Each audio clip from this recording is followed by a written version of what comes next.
আসসালামু আলাইকুম। নব্য বিশ্ব ব্যবস্থা সম্পর্কে জানতে হলে প্রথমেই মর্টন এ কাপলানের 6টা যে মডেল দিয়েছেন উনি বিশ্ব ব্যবস্থা সম্পর্কে, সেটা সম্পর্কে একটু জানতে হবে। তো উনি যে 6টা মডেল দিয়েছেন তার প্রথমে আমরা জানবো ব্যালেন্স অফ পাওয়ার সিস্টেম।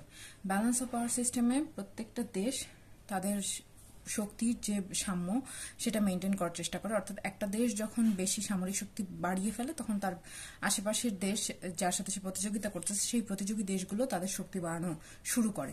এভাবে তারা তাদের শক্তির যে ব্যালেন্স সেটা মেনটেন করে। তো ব্যালেন্স অফ পাওয়ার সিস্টেম বা শক্তি সাম্য মাধ্যম বা সিস্টেম, এটা আমরা ওয়ার্ল্ড ওয়ার 2 এর আগে আমরা দেখছি। এরপরে আসি লুজ বাইপোলার সিস্টেম। এইটা স্নায়ুযুদ্ধের সময় দেখা গেছে, যখন আমরা সোভিয়েত ইউনিয়ন, ইউএসএ এবং পাশাপাশি কিন্তু নন অ্যালাইন মুভমেন্টও দেখছি। অর্থাৎ যারা ইউএসএ এর সাথেও যাচ্ছে না এবং সোভিয়েত ইউনিয়নের সাথেও যাচ্ছে না। তো এটাকে আমরা লুজ বাইপোলার সিস্টেম বা শিথিল দ্বিমেরু মাধ্যমও বলতে পারি। এরপর পরেরটা হচ্ছে টাইট বাইপোলার সিস্টেম বা রিজিড বাইপোলার সিস্টেম, যেখানে আমরা সুদৃঢ় দ্বিমেরু মাধ্যম বলতেছি। এখানে আমরা দেখছি যে সোভিয়েত ইউনিয়ন এবং ইউএসএ দুজনের সাথে এতটাই প্রতিযোগিতা শুরু করে, যখন ইউএসএ ন্যাটো তৈরি করে তখন কিন্তু সোভিয়েত ইউনিয়ন তৈরি করে হচ্ছে ওয়ারশো প্যাক্ট।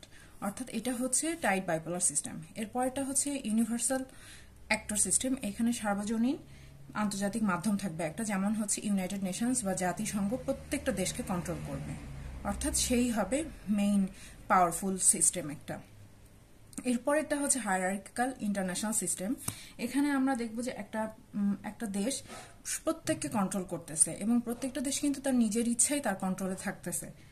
যেমন ডেমোক্রেটিক কান্ট্রির আন্ডারে সব ডেমোক্রেটিক দেশগুলোই কিন্তু তাকে মেনে চলতেছে। অর্থাৎ প্রত্যেকটা কান্ট্রি সেই একজন মেইন জনকে সাপোর্ট দিচ্ছে তার নিজ কনসেন্টের মাধ্যমে।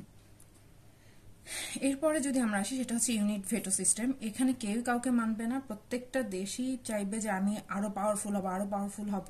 এখানে কোনো সেন্ট্রাল অথরিটি থাকবে না। অর্থাৎ এখানে অ্যাবসেন্স অফ সেন্ট্রাল অথরিটি থাকবে। এবং আমরা এই উদাহরণটা হিসেবে দিতে পারি যে প্রত্যেকটা দেশ এখন আমরা দেখি যে নিউক্লিয়ার উইপন তৈরি করার চেষ্টা করতেছে বলতে তা বাড়াচ্ছে আর কি। যেমন উত্তর কোরিয়া, ইরান, তারপরে রাশিয়া, আমেরিকা, পাকিস্তান, ভারত, এরা কিন্তু সবাই নিউক্লিয়ার উইপন বাড়াচ্ছে এবং তারা সবাই কিন্তু পাওয়ারফুল হওয়ার চেষ্টা করতেছে।